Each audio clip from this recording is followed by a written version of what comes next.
সে ধোয়া বালতিতে আপনি যতই পানি ঢালেন না কেন, দিন শেষে লাভের লাভ কিছুই হবে না।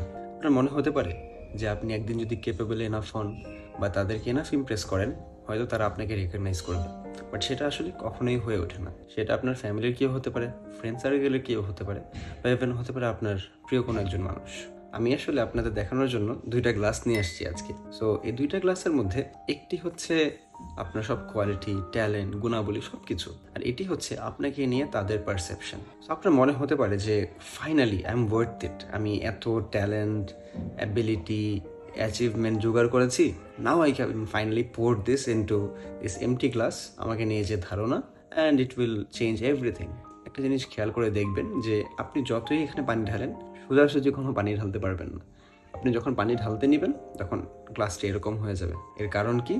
এর কারণ হচ্ছে, আপনি খেয়াল করে দেখেন যে আমি যখন এই গ্লাসে পানি ঢালতেছি ঢালতেছি ঢালতেছি ঢালতেছি, কিন্তু এক ফোঁটা পানি কি এই গ্লাসে পড়ছে? পড়ে নেই কিন্তু। এখন আপনার চোখের মতো আমার টেবিলটাও ভিজে গেছে, কিন্তু যাকে আপনি ইমপ্রেস করতে চাইছেন সে কিন্তু মোটেও ইমপ্রেসড হয়নি, because the glass never received it as it is.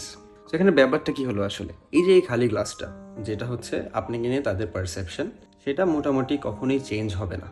সেটা ফ্রেন্ড জোন থেকে ভালোবাসায় পরিণত হওয়া হোক, বা আপনার কোনো ফ্যামিলি মেম্বারের বা আপনার কোনো ফ্রেন্ডের আপনার প্রতি অ্যাপ্রিসিয়েশন আনা হোক, সেটা কখনো হবে না because of some reasons.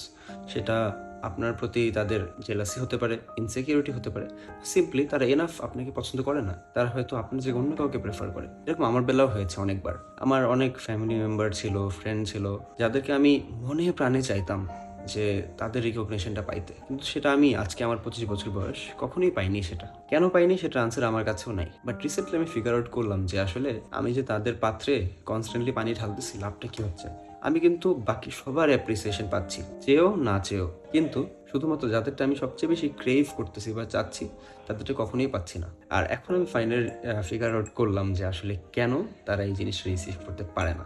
So আপনার উচিত যে আপনার ফিগার আউট করা প্রথমে যে আপনার লাইফে এরকম ছেদ হওয়া বালতি, এরকম বাঁকানো গ্লাস কয়জন আছে, তাদের উপর সবার আগে ইনভেস্ট করা বন্ধ করুন। আপনার সেই আশা ছেড়ে দিতে হবে যে আপনি ফ্রেন্ড জোন থেকে কোনো একটা সম্পর্কে চলে যাবেন, বা আপনার কোনো একটা ফ্রেন্ড যে আপনার উপর জেলাস বা ইনসিকিউর, বা সে নিজেকে সবসময় একটা ফুল গ্লাস মনে করে অ্যান্ড কখনোই মনে করে না যে আপনি এই লেভেলে কখনো রিচ করতে পারবেন। এই জন্য আপনাকে সে কখনোই রেকগনাইজ করবে না। সো সেগুলো আইডেন্টিফাই করে first of all remove those people from your life and from your wish list. দেখবেন আপনি অনেক শান্তিতে থাকতে পারতেছেন।